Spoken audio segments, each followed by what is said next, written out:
What's up, friends, and welcome into Fantasy Pros. This is the Fantasy Football Podcast. I'm Chris Welsh, and we have got ranks for Week 2, Week 1 in the books. And joining me for the Week 2 rank show, of course, is Pat Fitzmaurice, Andrew Erickson. Both might be making appearances when we talk about the accuracy contest, because yes, we do have a weekly accuracy contest that we put out there every single week and into the season-long stuff. We talked about it in the last episode, Fitzy, where you did quite good in, I believe it was draft. No, I think it was in-season. You're always an in-season killer. You kind of did it again today, which we're going to talk about in just a second. So how are we feeling for Week 2? Good. I'm ready to overreact to a lot of things that happened in Week 1 and just assume that's it's all going to continue apace and that everything is going to repeat. So let's go from there. No, I'm just kidding. This is always kind of an important show, I think, because trying to figure out what might be an overreaction and what, we probably shouldn't underreact to. So yeah, there are going to be some fiery takes coming. Erickson, if we weren't overreacting, did we really even have a Week 1? You know what I'm saying? No, it's a good point to bring up, because I think that a lot of what I've absorbed from the media is, we're overreacting to this, we're overreacting to that. Well, it's like we have to react to some things. And now is it becoming advantageous to almost react too much when maybe we're not reacting enough to some of these teams? And really what I'm most interested in is, who is this year's New Orleans Saints, right? Where you saw them the first 2 weeks of last year's come out. Is this the newest, the greatest show on turf with Derek Carr and Clint Kubiak and this offense? They killed the Panthers in Week 1, and then they played Dallas and then killed Dallas in Week 2. Then obviously things just fell things got way off the rails. So is there another team like that? Is that the Steelers? Is that the Jets? Like teams like this that really blew up in Week 1, is it here to stay? And are the Miami Dolphins as bad as they looked in Week 1 as well? We're going to all break it down. Yeah, well, the answer is yes to the last one. But in this episode, we're going to be breaking down our wide receiver ranks. We've got the 3 tiers: wide receiver 1 through 12, 13 through 24. You get it. We're going to be picking out some of the big names, a lot of wide receiver stuff, from big names and some potential overreactions to some players vaulting up in value. Hopefully, we'll be answering your Week 2 questions as far as wide receiver goes. But first, let's take a look at the accuracy rank contest. In Week 1, give a shout out to the top 3 rankers out there. Matthew Muchler from Fantasy Sports Advice Network finished number 1. I believe was like number 1 in quarterback and 2 in running back, or flip it. Wow. Just really good in that area. That's really hard to do in the ranks contest. Nick Mariano from Rotoballer was number 2, and Kyle Senra from Going for 2 was number 3. Those are your top 3. But gentlemen, you guys know where I'm going with this. The 2 guys here on the show, not me, finished killer this week. Fitz, you were top 10. You finished 9th in the ranks contest. So let's start with that. What do you think got you there? I mean, that's a ridiculous out the gates run, finishing inside the top 10. As soon as I saw it, I was like, yeah, of course this happened. You killed it again, my friend. Oh, thanks, Welsh. I really didn't pay that much attention to the ranks this week. The one thing I was kind of dwelling on was the fact that I ranked A.J. Brown ahead of Puka Nacua this week, and I kept thinking about that and thinking that I probably didn't have that good a week, but I must have, I don't know, maybe I got some other things right. But that felt like a pretty bad miss at the top of the wide receiver rankings. I'm like, Fitz, you were so amazing. What are all the good things? You're like, I don't know, I didn't pay attention. That's just how good you are, okay? Erickson, you're not going to be left behind, though. You finished 13th, so we had 2 top 15 finishes from the guys on this show. Erickson, did anything stand out as, that a player that maybe vaulted you into it, that you would put really high, that you hit? Or you could also say you didn't pay attention and you're only focused on a negative like the A.J. Brown one. No, I wasn't as focused on the A.J. Brown one, because that was one that everybody essentially got wrong. I was really more focused on just the Jets and Steelers game, like just that being like the total opposite of what I thought, and continually moving Jets players down. Pretty sure I told someone on Reddit to start Jerome Ford over Breece Hall. So I did not feel great about that. So that was like the biggest negative and miss from my rankings. But Keenan Allen, he was a big hit. I mean, he was outside the top 6. He was like way buried in ECR rankings. We talked about him. This guy should be in the top 36, and he finished, I believe, as a top 10 wide receiver on the week. I think he was wide receiver 9.5 PPR because he scored the touchdown. So I felt good about that. And I did have Daniel Jones pretty high up in the quarterback rankings, and I think that he was QB1 on the week. So it's like, that was another one that we didn't talk about Daniel Jones, is because you weren't playing him. But in some of these 2 quarterback leagues, if you look at my rankings, like hey, like Daniel Jones ended up pulling out a massive win for you. So those are the hits, but I'm definitely more. I was definitely thinking about the Jets game, and just being really wrong about that. And the thing with that particular game was, and they even talked about it, Fields. I was under the impression that the Steelers would know Fields. Like, hey, they know this quarterback. They're going to be able to stop him. But Fields said in the production meeting, after like rewatching that game in the broadcast, they talked about it, how Fields knew the Steelers and what they were going to do. And when I think about it in retrospect, I'm like, man, this makes so much sense. Like, Rodgers knew what the Jets were going to do defensively because he knows that personnel. He shredded them. And that's why Justin Fields shredded the Jets. So, yeah, I just looked at it at the complete wrong angle. And it was a shootout waiting to happen. Quarterback revenge narratives. Put that in the bucket, and we'll come back to that at a different time. You guys want to check out the ranks weekly, fantasypros.com/rankings. You can, we'll be referencing that in this show, but you want to go and check out how these two guys do. Make sure you're there, and everybody else, congrats to the people in the top 3. Before we get to the wide receiver ranks, we got another wide receiver to talk about, because this is your chance to win a signed Ja'Marr Chase Bengals jersey for free, courtesy of our friends at pristineauction.com. Here's all you got to do. Go to fantasypros.com/contest. There's a little form. Do that. And then either download the Fantasy Pros app, leave a review for the podcast, follow us on X, Instagram, or TikTok at Fantasy Pros. And guess what? You do all those things, because the more actions you complete, the more entries you will receive. We'll be announcing a winner on the podcast near the beginning of next month. So if you're watching on YouTube, be sure to subscribe and turn on notifications so you can be alerted when new episodes are up, and to claim that prize, the Ja'Marr Chase autographed jersey. What a way to come out swinging. Let's come out swinging for week 2. Here is our top 12 board, gentlemen. It looks like, aforementioned, Ja'Marr Chase coming in at number 1 this week in the consensus ECR ranks. CeeDee Lamb at 2, Justin Jefferson at 3, Malik Neighbors, Brian Thomas. That fills out your top 5. Nico Collins, Puka Nacua, Amon-Ra St. Brown, Ladd McConkey, Jackson Smith and Jigba, Garrett Wilson, and Marvin Harrison. Those are your wide receiver ones for the week, your top 12. I wanted to throw this one as a quick aside, because I think in any ranks show that we do, the top 12 kind of like, like what's the conversation? They're all starters. We're not putting narratives out there, The rank differences are kind of fun. I just wanted to hit you guys with this. A lot of negative Nico Collins discourse out there. There's multiple wide receiver ones that failed this past week. Nico Collins, Brian Thomas, even Brian Thomas saving touchdown, obviously AJ Brown. There seemed to be something really negative in the streets about Nico Collins, of people wanting to kind of come off of him. In the ranks, ECR 6, both of you guys are higher on him this week. So Fitz, you don't have to go crazy into this, because obviously like people are going to be starting Nico Collins, but just curious, like, your level of worry. I know it's relatively minimal because you have him higher, but just talk to us about Nico Collins and the people that are fear-mongering him. I'm putting this one in the stuff happens category. Like, no concerns about Nico's target share or his talent. My only real concern with the Houston passing game is the offensive line, but the Texans had that problem last year too, and Nico smashed whenever he was healthy. Maybe people are a little alarmed because what's kind of wild about that game for Nico is that the Rams were sometimes covering him with Emmanuel Forbes, the former first-round pick of the Washington Commanders, who did not pan out at all for the Commanders. So maybe that's a little worrisome, but in the grand scheme of things, I'm not concerned. Erickson, you don't seem to be. You got him 3. You got him really high this week. So you think this is a bounce back. I almost kind of wanted to ask you, and I know at the end of the day, it's probably going to be like neither, but if you were more worried about Nico or Brian Thomas after the week, and that is probably answer neither, but Nico, definitely you're not worried about this week, as he is 3 on your wide receiver ranks. Yeah, I think that this is a good bounce spot for him. They're playing the Tampa Bay Buccaneers. We know that this is a classic pass funnel defense, and again, when Nick Chubb is your RB1, you're going to have to attack the Buccaneers defense through the air. We saw the Falcons with Bijan Robinson have the week's worst rushing success rate among all running backs. Bijan Robinson, the 101 in almost all of our fantasy drafts. He was the worst running back on a per rush basis from a success rate against the Buccaneers defense. So they're going to have to sling it.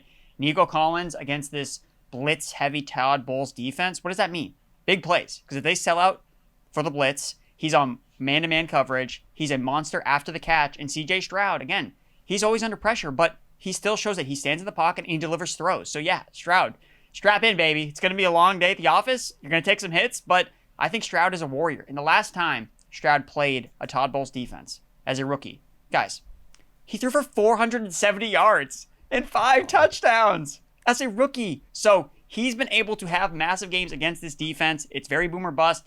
We know Nico Collins can have monster big games. I think that he bounces back in a big way in week 2. Another wide receiver, you were mentioning the Jets and your fear, Erickson, and you said, let's do it again. Let's not get him in there. Garrett Wilson is ECR wide receiver 11, so that's a starting wide receiver. Fitzy, you're like slightly down. You don't really even count in this. You're like team Garrett Wilson. You get to own him because you have him at 12. You have him as wide receiver 1. Erickson was like, man, the Jets players, they all were just so good, even though I thought they'd be bad. Let's do that again. 15. You are not like out necessarily on Garrett Wilson, but you're not close to consensus on the rank. So what's going to change this week for you? And is it just still like the same fears on Fields that like last week was more of a mirage and things are going to come back down to earth this week? I think that maybe they'll come back to earth a little bit. I mean, I'm not out. Again, I'm only a couple spots of ECR, and really it's just because I'm expecting players like I have T. Higgins right ahead of Garrett Wilson. I just don't think that the T. Higgins thing is just going to bomb for 2 weeks in a row. I don't think the Bengals offense is going to bomb for 2 weeks in a row because they're not playing the Cleveland Browns. So just because some of the other guys around him, but again, I moved him up significantly from where he was ranked last week for me, which was obviously way too low. So again, I think it's a plus matchup here against Buffalo. Their secondary is really banged up. We obviously saw the Ravens take full advantage of that, and Garrett Wilson is the alpha in the Jets passing game. So again, the only thing that I would say is the Jets can't sneak up on the Bills like maybe they did with the Steelers with their offense. Now at least Buffalo, okay, at least they kind of know what is coming a little bit more. So maybe it's not as an explosive effort from this Fields in passing game against the Bills. But I like what I saw with Garrett Wilson, and he's definitely someone you're going to be starting. Fitz, you got him as wide receiver 1. With what you saw out of Fields in week 1, is it just giving you just a little bit more breathing room and feeling like that Garrett Wilson can tap into his upside? I mean, I don't know that week 1 really changed my draft season stance on Wilson. Just a good receiver who is going to have a huge target share and a low volume passing attack. And, we saw Justin Fields have 22 pass attempts and 9 targets for Garrett Wilson, 41% target share. So, and occasionally because he is so much better than any other pass catcher on this roster. Like the Jets' second best receiver is probably the 5th best receiver on most other rosters. Occasionally, Garrett Wilson is going to draw shadow coverage from top cornerbacks. So it might be kind of a boom or bust profile, and he boomed in week 1. Maybe he booms again in week 2. Jets might need to throw more than 22 times to keep up with the Bills. So, back end wide receiver 1. Second best pass catcher is a running back, not even a wide receiver. So, all right, let's go take a look at your wide receiver 2s. These are wide receivers 13 through 24, and this is the meat of the episode, friends. We start with Drake London at 13, probably a lot built around that shoulder right now. A.J. Brown drops to 14, T. Higgins, Mike Evans, Cortland Sutton, DK Metcalf at 18, Devontae Adams at 19, Emeka Egbuka at 20, Zay Flowers, Teteroa McMillan, Terry McLaurin, and Ricky Pearsall at 24. So we got a lot of guys to cover in here, so let's get to A.J. Brown, kind of the elephant in the room here. ECR 14. And you guys are both back in. You've got him higher. Fitzy, why don't we let you kick it off here? You're the highest. You put him at wide receiver 9 this week, so the expectation is a big bounce back. Erickson has got him at 11, so you guys both pushed him as wide receiver 1s. Let's hear the jump back into as wide receiver 1 after a huge disappointing week 1. There's a user in the Fantasy Pros Discord who asked me about a trade offer he received. He was offered A.J. Brown and Bucky Irving for Jamar Chase. And we both agreed he should take it. Like, A.J. Brown had almost 1,500 yards and 11 touchdowns in 2022. He had 106 catches and almost 1,500 yards and 7 touchdowns in 2023. And last year he had 1,056 yards and 7 touchdowns in 13 games for the run-heaviest team in the league. There is not that big a production gap between Jamar Chase and A.J. Brown, and a legitimate RB1 like Bucky Irving more than bridges that gap.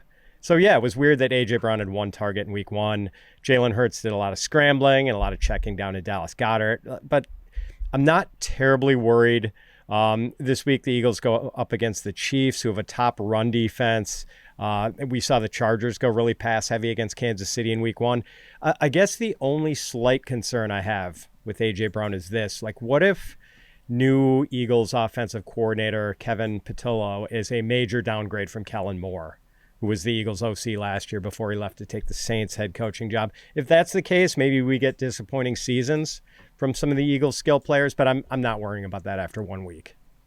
Yeah, and Erickson, when you look at the rank, A.J. Brown didn't move to a spot where anyone's going to probably find justifiable benches. You know what I mean? Like when you start to get to wide receiver like 18, 19, 20, I think you start to get clumped where someone might be like, should I do this or this? Like the confidence is still there. So it's a little bit of a side. You guys are just committing to being higher than what the expert consensus, what the talk around town is for A.J. Brown. You just feel confident he can get back to where he was before. Yeah, I think that A.J. Brown is probably set up for a bounce back effort here. Again, he has really nowhere else to go but up after basically only seeing one target. I do echo some of the concerns that Fitz brought up with the potential downgrade with the offensive play caller. And I think against the Kansas City Chiefs, I wouldn't actually be surprised if Devontae Smith actually has the bigger bounce back game between the two Eagles wide receivers. You look at historically, Smith has cooked the Kansas City Chiefs defense. I remember writing about this in some of the betting primers we did for the Super Bowl this past year. Devontae Smith had a big game in the Super Bowl, 69 receiving yards, 4 career games against the Chiefs defense. Devontae Smith, 99 yards, 100 yards, 122 yards, and 69 yards in this past Super Bowl. So Smith actually might have the bigger game. Again, he was also not coming off a monster game himself, not as involved as Dallas Goedert, even the running backs, Saquon Barkley, in the passing game. So yes, I think Brown can improve here, but as I'm looking at this ranking, I know we mentioned Garrett Wilson before. I think I probably need to make some adjustments, moving Wilson ahead of A.J. Brown, just because, hey, I think there maybe is just some slight concerns with, hey, a brand new play caller coming out and doesn't target his alpha wide receiver one. And you have to remember, A.J. Brown missed so much time in the offseason with this hamstring injury. Now, this kind of happened last year with Mark Andrews, where we had this injury that wasn't really reported or talked about, and then we saw him just be a ghost for almost half the season before turning on in the second half. So if A.J. Brown starts out again and maybe takes a backseat to Devontae Smith against this Chiefs defense, maybe I wouldn't be super surprised. DK Metcalf returns to Seattle, so we have got some revenge game narrative going on here, and he's also ECR wide receiver number 18. You two are both lower. Fitz, you particularly are lower, so he comes in as like a mid wide receiver 2. You have him outside of wide receiver 2. You have him at number 25, so 7 spots difference. Erickson's got him a little bit higher, but just the general statement is you guys both have him lower. So what's got you down on DK Metcalf returning to Seattle? Yeah, I mean, I sort of understand the appeal with him. Like, DK had a pretty good game against the Jets in week 1, 4 catches for 83 yards and a touchdown on 7 targets. Even had a big game on a big gain on a wide receiver screen, which was kind of cool. We haven't seen a lot of that type of usage for Metcalf in the past, and DK does have the revenge narrative going for him this week against the Seahawks. But Seattle's cornerbacks are pretty good. They've got Devon Witherspoon and Enrique Woolen, and look, we thought Drake London was going to be a wash in targets 2 years ago when Arthur Smith was the Falcons head coach and Drake London was the only good receiver on the Atlanta roster. London averaged 6.9 targets a game that year and finished with 905 yards and 2 touchdowns. I think a lot of people are betting on safe target volume for DK Metcalf this year. I'm not so sure that's a safe bet. Yeah, I don't know if any passing game with the Steelers feels safe, so I don't disagree with you. Erickson, what do you think? You're higher than Fitz, you're lower than consensus, but you do have him as a wide receiver too. I think he was like the number 2 yards after the catch wide receiver in week 1, a bunch of plays off of his legs, and Rodgers did find some level of comfort here. What do you think about DK Metcalf this week? Yeah, Metcalf, that was a fun sweat betting the under on his receptions because it cashed. He did finish under 4.5, but he went for over 80 receiving yards, which is not something, but we talk about this on the betting show where it's like, hey, do you want to bet the yards? Do you want to bet the catches? And this one ended up working out betting the under on the receptions, although he did have a drop in this game. I think that the usage for him being more of an underneath type of target was very different from what we've seen from him in Seattle, where he was really used as a down the field, big X receiver. And I think that makes him really interesting in this matchup. And I'm bringing up a point that I made earlier with the Jets and how some of their players, the offensive players, knew the defense.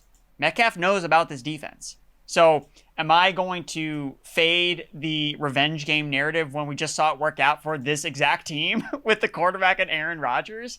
I don't think so. So that's why I moved Metcalf up in my rankings. Originally, I had him closer to where I had him ranked last week, which was outside the top 30. I'm more optimistic about him now as a wide receiver too. Not as high as ECR, closer to ECR. But I think that the narrative is going to be like, hey, we want to get DK Metcalf a touchdown. I mean, Aaron Rodgers threw 4 touchdowns last week and none went to DK, which was kind of weird because that's where you assume that's where he would see his biggest role. So the fact that he spent last year with Seattle, I think that's going to help the Steelers passing game. He can provide some intel for Rodgers, for Arthur Smith to scheme up a game plan that's going to be effective against some of these corners. So yes, they are talented, but so is DK Metcalf, and he's a monster with the ball in his hands. And if they're doing that, giving him layup touches and targets close to the line of scrimmage, like you could see him running for a lot of yards and homecoming. Another really talented wide receiver, especially out of week 1, was Emeka Egbuka. He looked awesome. And shout out to Debro. Debro was really high ranked on him. We were doing the Sunday stream and people were asking questions and just all in. And it looks like we kind of might need to be considering to be all in. He is wide receiver 20 this week. I mean, 4 spots off from Mike Evans. The ranks are pretty interesting. Erickson, you are right on consensus. Fitz, you're a little bit lower. We'll go to you in a second, but talk to us about the positive narrative, Erickson, on Emeka Egbuka this week again and why he can continue to thrive. Well, I think the thing with Houston, and I noticed this, was they were having Derek Stingley match up a lot with Devontae Adams in that first matchup. So when you look at, okay, we have a perimeter cornerback, who are we going to match him up against with Tampa Bay? It's probably Mike Evans. Like, this is what Mike Evans usually does. He always draws the opponent's number 1 cornerback. And what does that mean for Emeka Egbuka? The dude's just going to eat again.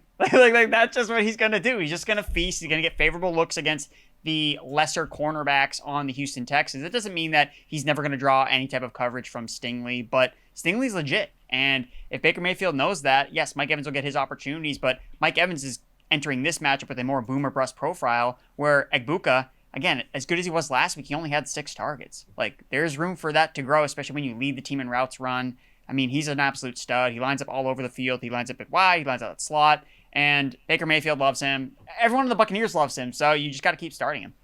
So Fitz, you have a little bit less optimism, at least as far as your rank goes here. If you're in like a 2 wide receiver league, your ranks are pretty much being like he's not a starter this week, where the ECR would have him. I kind of agree with the like Stingley idea here, but again, I don't want to paint it like you hate him or anything like that. But what's got the like negative rank? Is it more about you just the love of these other players or the uncertainty of the week to week role? Yeah, I mean, I love the player. Egbuka is going to be a really good NFL receiver. I think we know that. I'm just not quite ready to put him in the top 20. Really nice debut with the 2 touchdowns, but, as Erickson pointed out, only 6 targets. The target volume was just okay, 18.8% target share. So, like if he had fired out with like 14 targets, I might feel a little bit more strongly. So I want to be a little cautious for now. By the way, just for the record, that Seahawks-Steelers game is in Pittsburgh. So DK does not get to go back to Pike Place Market before the game, but that might be good. He won't get fish slime on his hands. Oh, yeah. Did I say returns to Seattle? Yeah, I believe so. I said homecoming. Yeah, I may have said like he returns to, I meant has he played Seattle, but you can be the one wrong. Metcalf will not be the homecoming queen this year. All right. This last guy in this range here, I think is probably one of the most polarizing players this week because there's a lot of narrative built around him. It's Ricky Pearsall, ECR wide receiver 24, and there's a lot of reasons behind it. Obviously, the quarterback play. Will Brock Purdy play or not? I'm not even sure if that matters as much, and not that Mac Jones is good, but he'll slang it. We saw what he did with Brian Thomas last year. Juwan Jennings, that is a bigger question that could put him out there. And so you compare those, and Fitz and I in offline had kind of talked about whether those 2 play could really be dependent on the rank. But then on the other side of it, you have a horrifically bad Saints team, and you've got a projection god in Ricky Pearsall. Ricky Pearsall is number 3 receiving on PFF's projections for the week. So you've got all these things that are coinciding. There's a lot of questions. There's a lot of thought after optimism. Except when it comes to you 2. Wide receiver 24, Fitz has got him at 31. Erickson, you've got him at 33. I get the concerns, Fitz. Why don't we start with you? There's a lot of stuff. There's tons of questions about Pearsall. So if you want to lay it out, here's where he is. If this happens and that happens, feel free to it. But what do you think about Pearsall this week? Yeah, I mean, this is just sort of a placeholder ranking. And I guess I'm tentatively ranking him as if Brock Purdy will not play this week. Although maybe I shouldn't. Like if the 49ers have to start Mac Jones at quarterback, like Brian Thomas Jr. thrived with Mac Jones in Jacksonville last year. And the target volume should be pretty good for Pearsall with no George Kittle. He has the hamstring injury, probably no Juwan Jennings, who's one of about 47 wide receivers who picked up a shoulder injury in week 1. I may have to come up a little from wide receiver 31. I think you're probably playing Ricky Pearsall under almost any circumstances this week. Yeah, I think he's if you want to tie it to something, I think it's more tied personally to Juwan Jennings being out there because Mac is going to sling the ball. That's not a good team that they're playing. Christian McCaffrey is going to go, but as you mentioned, there's no Kittle. There's none of that. That's the narrative I'm painting. Erickson, you hate him. 33, barely startable. Let's hear it. I think that I'm just wrong. Because I'm like looking at my notes, trying to paint the picture for why he should be outside the top 30, and I'm just drawing blanks because I can't really think of a good reason. So this is something that I'm going to have to adjust. I think Fitz brings up a good point where we do have some ambiguity with, well, who the other receivers are going to be playing in this game, who's the quarterback going to be, and I can't get out of my mind that if Mac Jones starts this game, again, they just gave the big contract to Brock Purdy. Do the 49ers really want to go out and make Mac Jones look really, really good? That's just about keeping in the back of my mind. And I don't think that they want to do that. And we all know the Shanahan system. It's like he could probably go out there and throw for 3 touchdowns and 300 passing yards. And then they'd be like, well, why did they give the contract to Brock Purdy? Like, I could see them trying to avoid that. It's like, we're just going to feed McCaffrey. Like, that's what we're going to do. He's going to score all the touchdowns. We're not going to pad Mac Jones' stats whatsoever. So I'm definitely big braining a little bit here. But it wouldn't shock me if they just don't have this massive passing output against the Saints. I think that Kool-Aid McKinstry is kind of an underrated cornerback, to be honest. I think that he kind of looked pretty good in some of his matchups when he was going up against Marvin Harrison Jr. in week 1. I think that he's going to draw coverage with Ricky Pearsall. So I think that's something to kind of monitor. But that being said, outside the top 30, with just the optics and the targets, the opportunity he could see, especially just after a breakout game in week 1, picking up where he left off at the end of last year. So he's definitely going to be moving up the ranks.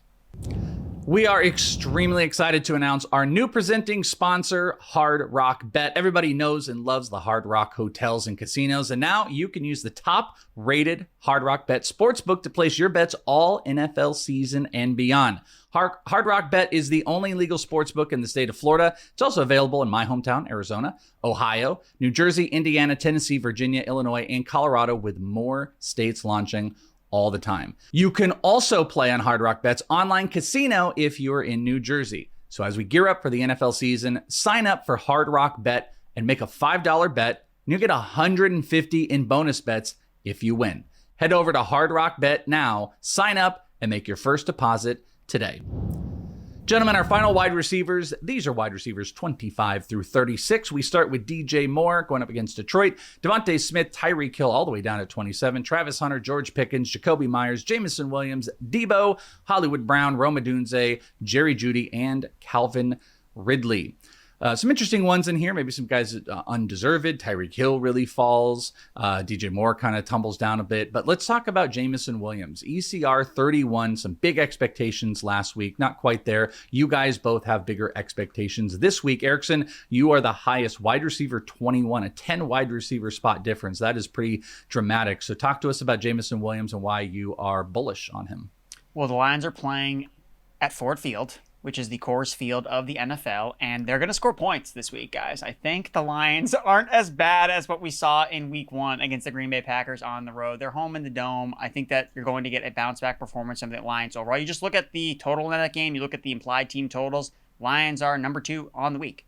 So Vegas is expecting them to score points. I'm expecting them to score points here. And how do they do that? With their number 1 or number 2 most explosive playmaker in Jameson Williams. The thing with Williams is he can win you your week. And I want to have that offensive firepower in my lineup as a wide receiver 3. Again, I'm ranking him as a wide receiver 2 because I just don't think you should bench him. Like, you need to have his upside in your lineup because of the week-winning upside he can deliver. Again, I don't think that taking away what the Lions offense looked like in week 1 is necessarily going to help us because the Packers were selling out to stop all explosive plays. It's why Jahmyr Gibbs had 10 targets. It's why Dave Montgomery was seeing multiple targets in the passing game. They were doing everything in their power to make sure that, no, there's going to be no explosive downfield plays from this offense. I don't think that the Bears will have as much success with that with the Lions playing at home, where they can, I think, dictate pace a little bit more offensively. So I'm going to buy the dip on JMO. Fitzy, you're there with it. You got him right at the end of your wide receiver 2s. You're buying big weeks ahead. Yeah, I love Erickson's Coors Field comparison. So, like, what does that make Lambeau Field? Welsh, you're a baseball guy. What are the big pitchers? Park Seattle. Great American Ballpark. No, it'd be like the Reds, Great American Ballpark. Okay. The Yankees. Yeah, so that's Lambeau Field. And we saw the Lions offense just have a shipwreck game against the Packers in Green Bay. Nothing worked. There were no big plays. The Packers DBs kept everything in front of them, and the pass rush was getting to Jared Goff quickly. The Green Bay defense might end up being one of the best in the league.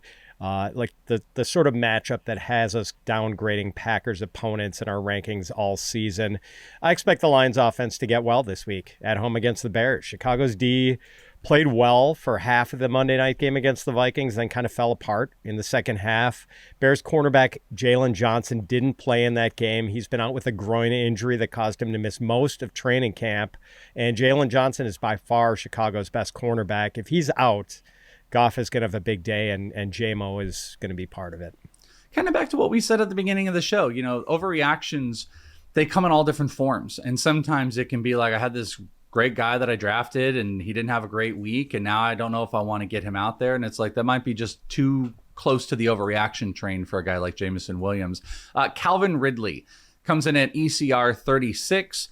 Erickson, you were pretty vocal about your concerns, and you hit a bet on the under. Thank you to his crucial and critical awful drop that definitely got you there. But yeah, ECR 36. You guys are both higher on him. Fitz, we'll start with you. You've got him at wide receiver 30, so you got him as like a mid wide receiver. Erickson's even a little bit more bullish again. So Fitzy, why don't you hit us with some Calvin Ridley real quick? Yeah, Ridley just had that brutal matchup against the Broncos with the best pass rush in the league in Denver, and also Patrick Surtain Jr., just a lockdown corner who was on Ridley for most of the game. I just think a wide receiver 36 ranking in ECR is an overreaction. I drafted Calvin Ridley in a lot of leagues and just kept him on the bench last week in leagues where I could afford to, knowing it probably wasn't going to be a very good week. I too won a little bit of money betting the under on his receiving yardage, but I'm starting Ridley everywhere this week. His matchup against the Rams, like, not easy, but also not the skull and crossbones matchup that Ridley had last week against Denver. Yeah, Erickson, you've got him at wide receiver 26. I like Manor looked like good, like really good, like a lot of good underlying stuff, but decent amount of that was about Ridley being taken out of the game. You think he's going to bounce back in the world of big rank jumps? This is a 10 wide receiver jump between barely being a startable wide receiver 3 to him almost being a 2 for you. So you think we're going to have a complete turnaround for Ridley this week? Yeah, because this is kind of where I was ranking him during draft season. I think this is kind of the area he was in. I just knew week one, it's like, guys, like, week one's not going to be good. Like, you have to keep this in mind when you draft Calvin Ridley. And we even talked about it in off-season shows where it's like, Calvin Ridley, the best buy low after week one. So if you don't draft him, you just go trade for him for week 2 because he's going to bomb in week 1. And that's exactly what we saw. And to his discredit, I would say, he didn't help himself. I mean, he helped me make money with the unders on the props, but him dropping passes and basically making Cam Ward's dad, almost like, oh no, like, what's going on with this guy? That was Cam Ward's dad. They panned to him in the stadium when Calvin really dropped the ball, and man was like so defeated. It's like, come on, you gotta help. Went out to the stairs, held the railing, was like, oh, that would hurt. Classic disappointed dad. Just like, oh man. So we should get better effort from Ridley. Yes, the Rams do have a fierce pass rush like we saw against the Houston Texans. However, I think the Titans' offensive line, even though they're dealing with a J.C. Latham injury, still probably better than the Houston Texans. And look, Cam Ward's not afraid to just sling it and to stand in that pocket and just rip it. And I think that's going to give Ridley opportunities. And again, the Rams' cornerbacks, I think, are still not that great. Even that pass rush, I think, hides some of their vulnerabilities in the secondary. They didn't get exposed against the Texans, who really only had Nico Collins. But I think that Ridley's going to see enough volume. And again, he had a 28% target share. He played all the snaps. And he's a top 30 receiver in the projections. So even just median projections, I think that he's being undervalued outside the top 30 in ECR. All right, top 36 wide receivers in the books. Those are the names. You guys can check them out over at fantasypros.com/rankings. But that leads us to our final thing. Who's a wide receiver that did not hit this that absolutely should have? It makes you sick to your stomach. Or you just think they're going to finish a little bit higher. Fitz, we'll start with you. Which wide receiver did we not talk about that was on the list that should have been? Chris Olave is just outside the top 36 in ECR. I've got him just inside. Like, I'm not that far above consensus, but I'll probably be above consensus on him most of the year. Like, I think Olave is underrated. The reason he fell in drafts is mostly because of the concussion fears. Well, he's healthy now, or mostly healthy. He did spend some time in the medical tent in that Saints-Cardinals game. But Olave had 13 targets, caught 7 of them for 54 yards. And I think that's kind of indicative of what we're going to see this year. Heavy target volume all year.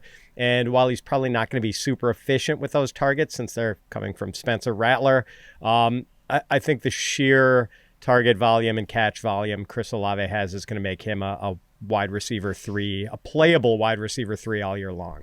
Olave looks like he's got like a timeshare built in that tent. It's brutal. Erickson. Well, Spencer Rattler's not helping when he throws hospital balls to Chris Olave. I'm sure it's all going to be a lot better this week with the 49ers pass rush and their corners. I'm sure it's going to be a lot better this week. Spencer Rattler's going to be put through the blender. The Robert Saleh blender's coming. It's not going to be good. Take out all the frustrations. All the players that are injured, they're going to take it out on them. All right.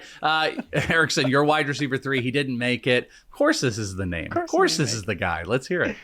Just one bad week and we're all out. I mean, I'm going right back to the well here with Jaylen Waddle. I still think that he can be a top 36 receiver, and it has to do with the matchup. The Patriots secondary was absolutely destroyed by Geno Smith. Of all the quarterbacks, Geno Smith, Jacoby Myers, Trey Tucker, everyone was making plays, especially downfield explosive plays.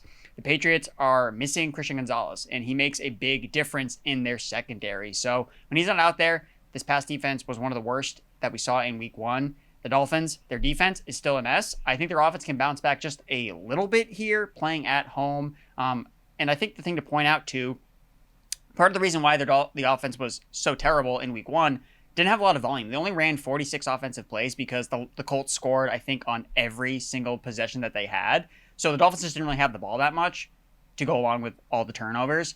But they averaged 63 plays per game last season. So that's 17 less plays. And the lowest plays per game last year among all NFL teams was 58. So just an increase in just play volume from the Dolphins offense. You're going to see more targets for Jaylen Waddle, for Tyreek Hill, and it's a plus matchup. Jaylen Waddle historically has also just cooked the Patriots. You look at some of the game logs he's done against this team. He's very, very productive against the New England Patriots. They're playing at home. So I think that as the defense, I think is still a mess for Miami, but I think their offense doesn't play nearly as bad as it did in week 1. Hopefully, through our conversations here, we answered your guys' questions, your big wide receiver questions for week 2. If we did not, don't want you guys to forget, we've got our weekly Start and Sit live stream on our YouTube channel where you guys can come and ask whatever type of start and sit questions, wide receivers, other positions. We're here every Thursday, 3 p.m. Eastern. So for those listening on the podcast, go to youtube.com/fantasypros, subscribe, click the bell, get notified so you don't miss when those live streams go live. We're here for you. That's going to do it. Thank you guys so much. You guys rock that. Wide receiver ranks in the books. Go to fantasypros.com/rankings for more. Good luck in week 2. We'll talk to you next time right here on Fantasy Pros.